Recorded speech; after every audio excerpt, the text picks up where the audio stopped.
What is going on, guys? Welcome back to the channel. It has definitely been a while since I've last uploaded a video, especially a while since I've done a video on the car.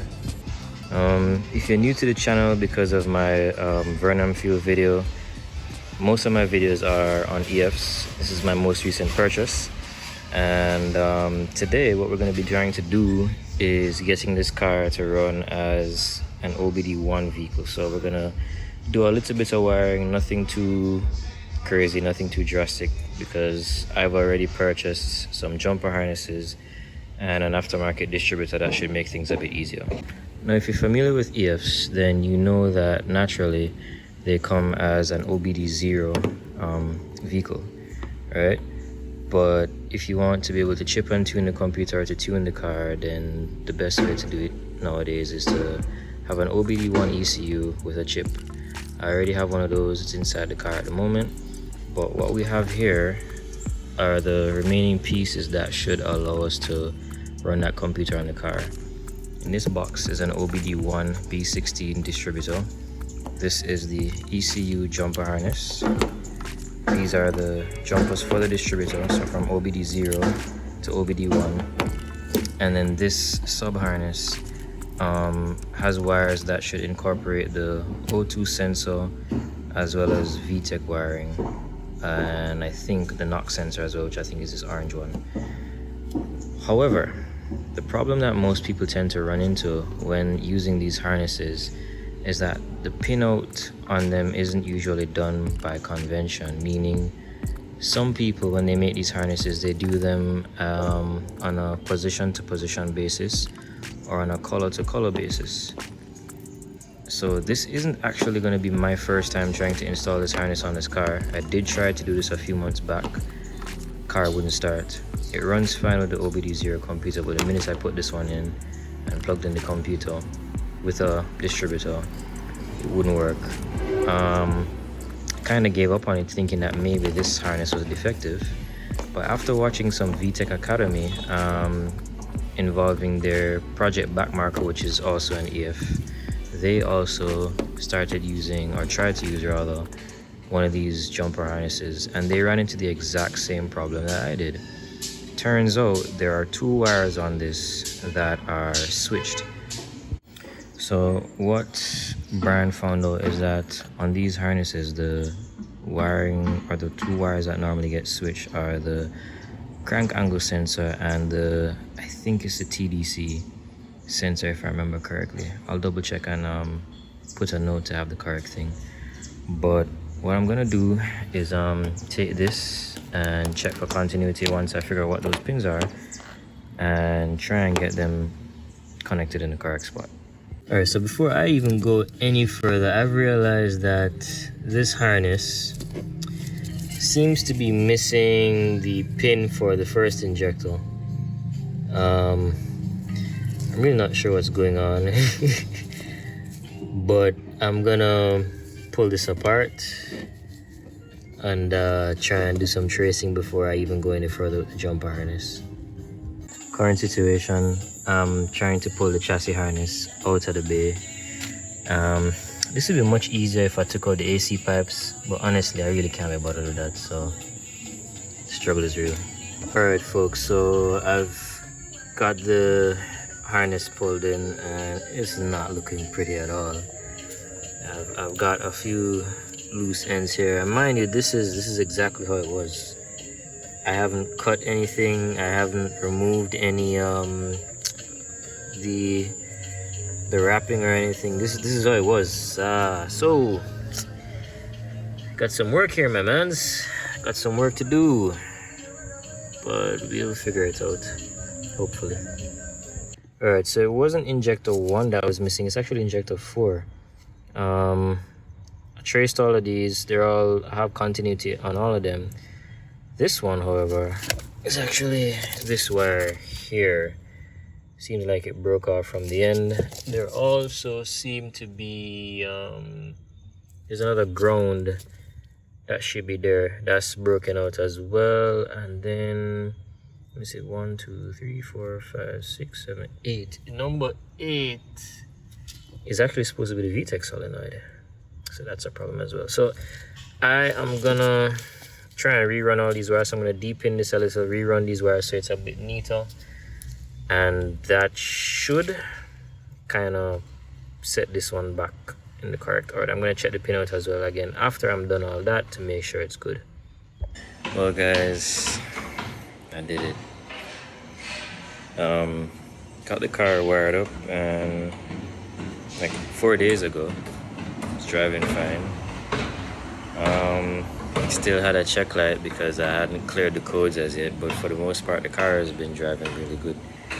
However, decided to actually take it for a proper test drive on Sunday, which was yesterday, and I broke my oil pan. Turns out that the shocks on the car are dead. Went over a bump, car slammed down on the oil pan, and that was it. I didn't know until I came home, and the car just leaked a whole bunch of oil in the parking lot. Kind of looks like pretty much all of the oil. Yeah, I'll get this cleaned up a little bit later, but yeah, that's it. So in the meantime, what we're going to be doing today is pulling the oil pan off. There's still a little bit leaking out, I guess. So I guess the crack isn't that big, but yeah, gonna take the pan off and see if it can be welded or if I need to get a new one.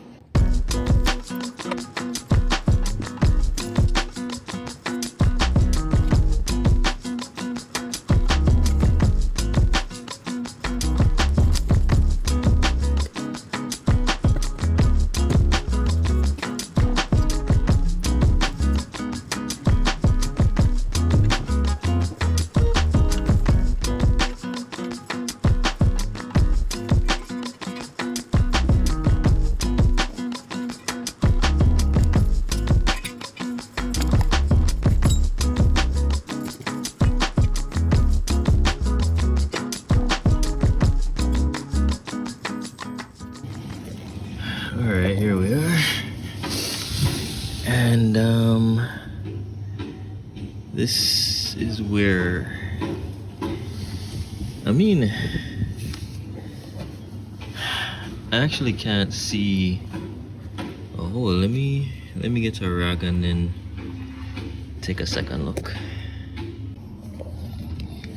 Alright, found it. It's kind of like a little puncture wound really, right there.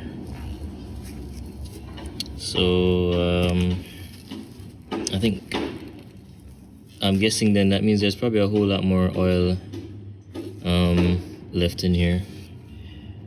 I'm also seeing this, and quite honestly under here doesn't really look that great.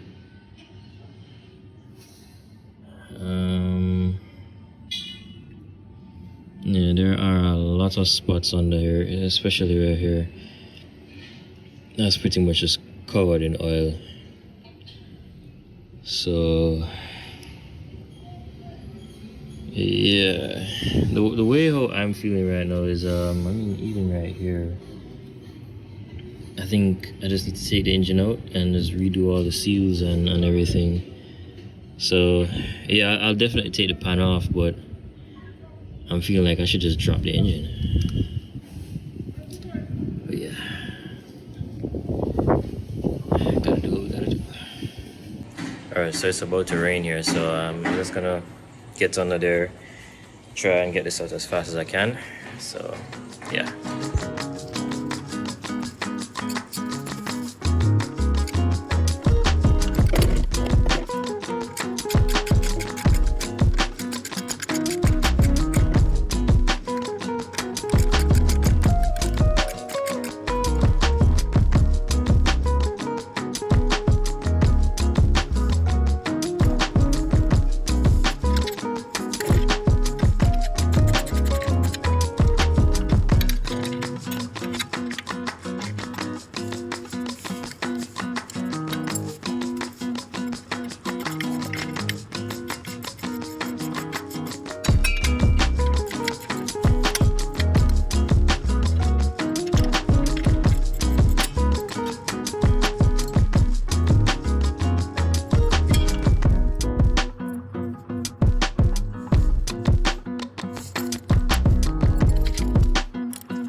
Well guys, it is the next day and I've decided I'm just gonna take the engine out of the car, and there's actually a very good reason for this. Alright, so you would have seen where I did start to pull these bolts, but I kind of ran into a problem with this one under here. Couldn't really get my tools in to break this loose properly, so the radiator will have to come out because of that bolt, as well as the header wouldn't be able to drop straight down because of the subframe. You know, because it has to clear the AC compressor and all of that. So yeah, I'm just gonna take the opportunity to drop the engine and do an overhaul on it, because there's also like oil leaking here, and you would have seen under there is just covered in oil. There's a lot of oil and grease all over the place, and yeah, just the wiring and the base really, it's just clustered unnecessarily. I think a lot of these things can be routed a bit better. For example, the AC line here, it comes out from the condenser, loops around, it's really close to the exhaust, and then it goes into the compressor. The spacing here, I think the car might have been hit and it seemed to have pushed the frame forward just slightly, because this side is at the correct distance from the subframe, but over here is actually touching the subframe itself. And if you are to actually look at this wheel, you'll realize just how far back it is, almost touching the inside of the lining there. So that yeah, it needs to be addressed. So I'll just use the opportunity to just sort out the front end of the car, change all the gaskets and seals, and take a look at all the bushings underneath here. Those do need to be changed as well. So I mean, you know how it goes. You start doing one thing and it leads to the next and the next and the next, and the next thing you know, the whole car is going to be resprayed, because I've redone the bay and resprayed the bay. And yeah, that being said, it's probably going to be a little while before my next video rolls around, depending on how soon I get all the parts together to sort this out, and then on top of that, find some time to sort it out. I'll probably deal with the engine first, and then send the car, or take the car rather, to get the frame pulled, because the passenger side headlight bucket is a bit sunken. If you might have noticed that in pictures, if you follow me on IG or in previous videos, where it kind of looks like someone sat on the car. So yeah, that's pretty much where it is at this point in time. I just really want to say a big thank you to everybody who's subscribed to my channel recently as a result of my Vernon video. It really means a lot to me that you guys like my work. I'll try my best to keep up, you know, that kind of a standard, and keep things like that in the future. This channel is really about my project cars and, you know, just whatever shenanigans I get up to with my friends. So yeah, once again, thank you guys so much. It means a lot. And yeah, stay safe and peace.